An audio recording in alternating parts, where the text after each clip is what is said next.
Well, hello. This is another great day here for Kato Reviews. Today, we have a very special guest. Let me start by saying, though, I'm looking good, feeling good, loving life. I hope you can say the same. Today, our guest, he is a wrestler, a trainer, a promoter. He is a do-everything guy for Ryse Wrestling. He is Mr. Brandon K. Hey, buddy. How are you tonight? I'm good. Good. Thanks for having me. Well, I'm very excited about this interview. I have a lot of questions, so let's go ahead and jump right into it. Sounds good, bud. How did the love of wrestling start for you?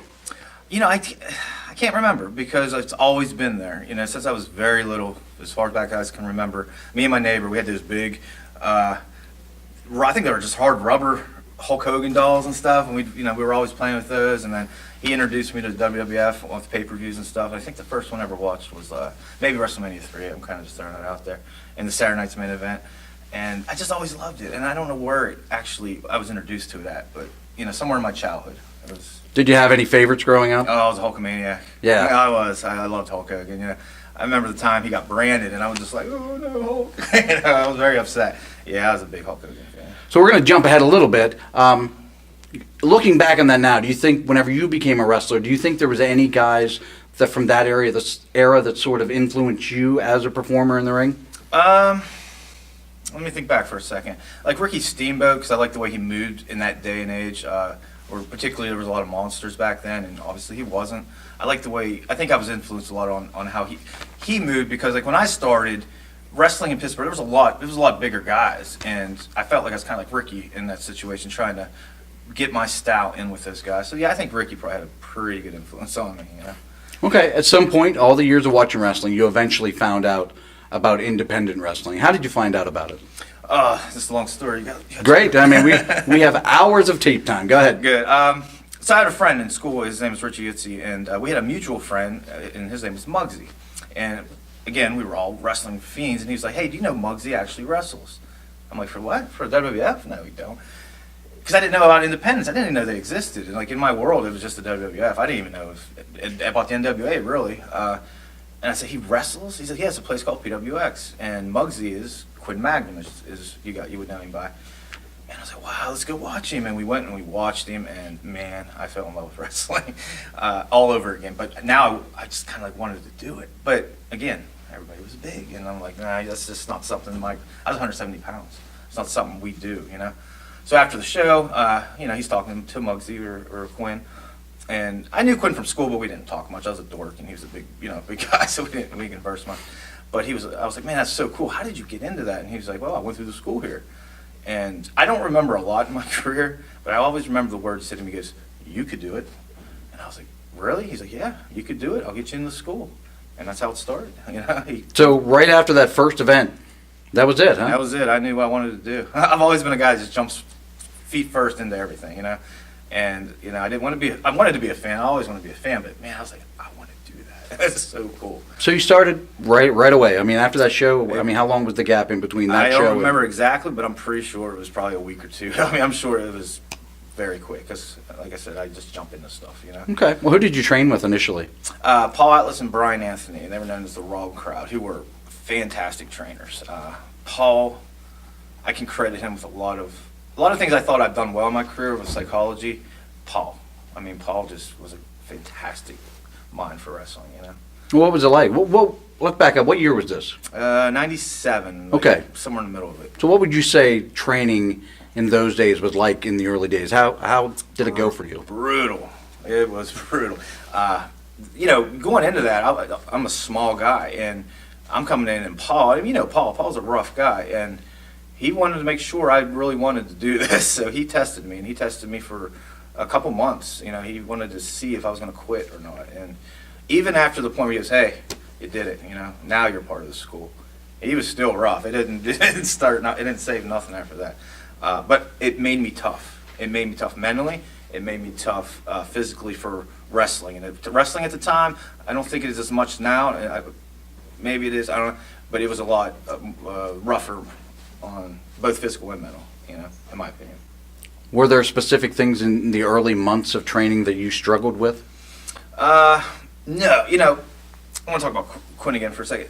Before the first time we went, Quinn was nice enough to meet with me and take me down to the school, but he prepped me, and he was like, "Do not quit. All you got to do is don't quit." And I took his words to heart. I have a story if you want to hear it, but Of course, yeah. the first day, I tell the story once because it's a cool story. But the first day, Quinn's like, "Hey, don't quit. Whatever you do, don't quit. You're not as physically big as these guys, but if you don't quit, they'll respect you and they'll keep you around." And so the first day, Paul showed me to hit the ropes, you know. And after he demonstrates it and stuff, he goes, "Go ahead." And I thought he said, "I'll tell you when to quit." But apparently he didn't. And so I'm running the ropes, and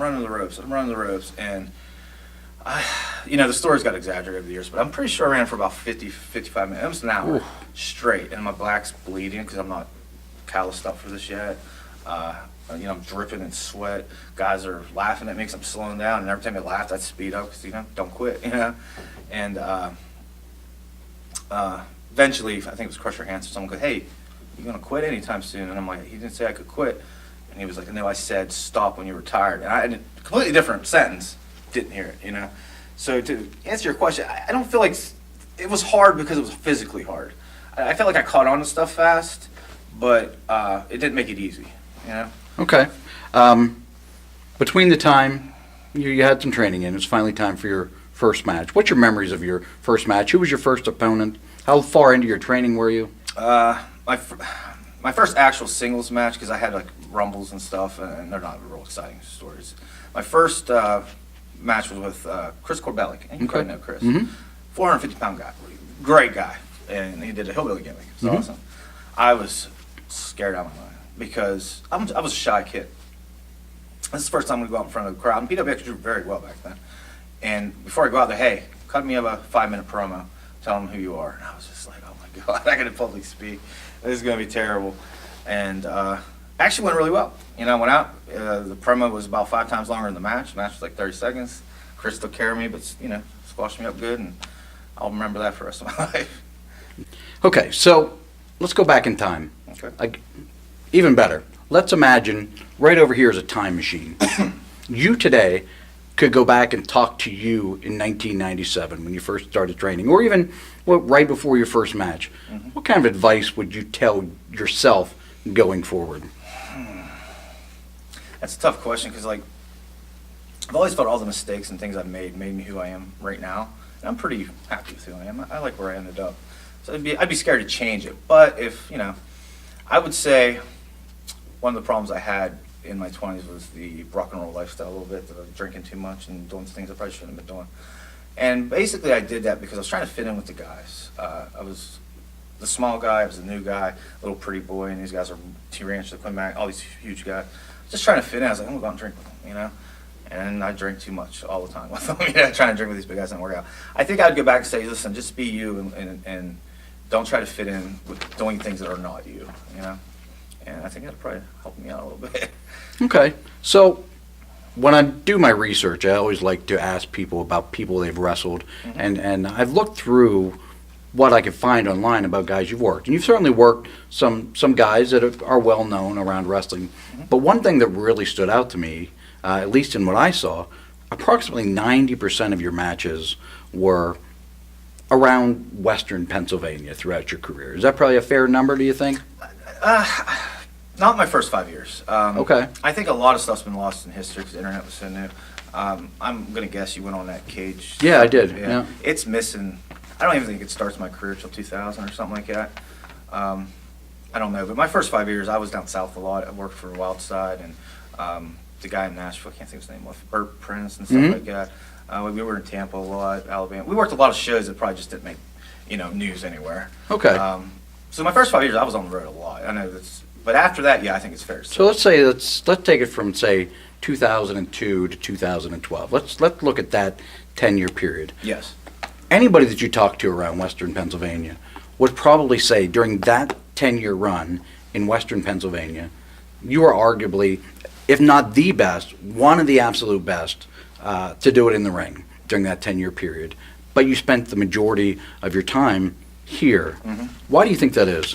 There was a point in wrestling. This is going to be a long story, too. That's great. This is something I don't talk about a lot. But There was a point when I had my dark matches for WWE, which were very early and very young, and TNA and things like that, where I looked at it and said, I don't think I want to do this as a mainstay career. I didn't want to be and not because I didn't love it. It was because felt like I had a son very young, and I felt like I wasn't doing a great job as a father because I was gone so much. And there was a time where I was like, you know what, I got to quit drinking, I got to quit screwing around, I got to quit putting wrestling before everything. And I just decided, like, I'm going to be happy being an independent wrestler. I don't know what year it was. 2002, it might be a little later than that, I think, was when that happened, because I think I did TNA up till 2003 or something like that, I don't remember.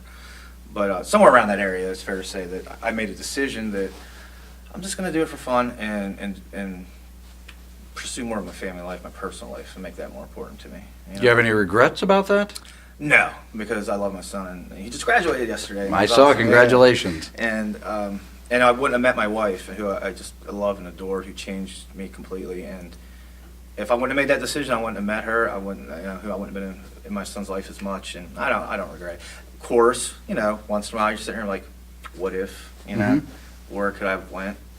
And it bothers you sometimes, but at the end of the day, well, I'm happy with where I ended up. We're going to come back to your wrestling a little later on, Okay. but let's jump way ahead. It's time for Ryse Wrestling. Yeah. You decide after so many years of being in the business, you're going to run shows via Ryse Wrestling. Yep. Was there any other options, any thoughts of, maybe not naming it Ryse? Was there another name that maybe came up for you? Well, boy, we had a list of names, and I don't know. I think Quinn Magna came up with Ryse, and I liked it, actually, believe it or not. Quinn, you'll have to back me. I don't know if that's true or not. I think it is. Because Quinn gave me a list of names. My wife's giving me names. I don't even know how we ended up on Ryse. I think we all just took the list and kind of voted on it. I know it's a wonky name. I thought we could use it as a play on words and stuff and get some good I don't know. I think it's a cool name. It like doesn't seem like it certainly, to me, fits the culture of wrestling today as opposed to, Yeah. like, I ran Keystone Championship Wrestling. KCW seems like a very dated name. At the time, it was Sure. fine, That's but the way it was, yeah. 15 years later, it feels, when you're in the world of evolve and progress, I mean, Ryse feels like That's why that we same went type that way. of. We didn't want the 3 letters, and that every name on our list didn't have the 3 letters. We were just trying to be different, Mhm. And I like what Evolve and them are doing. I like that they just did a different name, like Lucha Underground. That's Mhm. one. So I thought it'd be cool to be different than everybody else in the area and just a single name. What are some of the early obstacles you faced whenever you decided to start running Ryse here? Youth promotes, there's a lot to learn, and I'm learning, and that's one of the reasons I wanted to be a promoter. I wanted to learn the business side when I was getting a little too old for the wrestling side. But the challenges were, you deal with the state, the insurance, all the stuff. You got to kind of learn on the fly. Getting customers, that's always a challenge when you're in a small niche market that's kind of overcrowded, So definitely, getting the word out is always a challenge, still a challenge, I think I know the answer to this, but maybe somebody else that doesn't know you may not know the answer. So when I asked you to do this interview, you only gave me one stipulation, that we keep it positive. Why is, in a world filled with so much negativity, not just as a world, I mean specifically independent wrestling, Yeah. there's so much negativity. Why do you feel like it's so important for you personally to keep it so positive? Well, there's a lot of reasons. One, I can credit my wife for my attitude kind of shift from when I got married and being more compassionate and stuff. But for me, when I grew up through wrestling, it was a very negative atmosphere. It was a very cutthroat thing, and I understand why, but it kind of wasn't conducive to learning. And kind of Ryse is a place where I like a lot of young guys, as you can tell by the card, to learn the craft and hopefully move on to greener pasture someday. It's important to me just to keep it positive, because once it starts negative, once the poison enters the locker room and all the toxicity, everybody's focus goes away from the craft, and the shows suffer, and the learning suffers, and it goes towards all the drama and the negative stuff. And what good ever comes out of that? Honestly, nothing. They're wasting energy on something that's not going to improve their life. And just for me personally, you want to be, I'd be a hypocrite if I wasn't trying to be positive all the time, because I tell people, be the light you want to see in the world. Gee, I know it sounds cliche, but if you want the world to be a certain way, then you've got to lead by example, and that's one of the big reasons.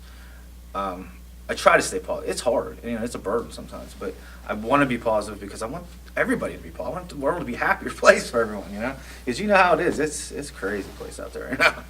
Well, and I do know. I mean, knowing you I've really got to know you the last couple of years, Yeah. and I know you're always a positive, upbeat kind of a guy. But with that in mind, even a positive guy, a likable guy like you, has people that want to criticize them, whether it's people that you can see, or even people that are doing it behind shadows and saying it behind your back. Sure. What do you think what are some of the things that you've heard about yourself that maybe you feel like isn't fair?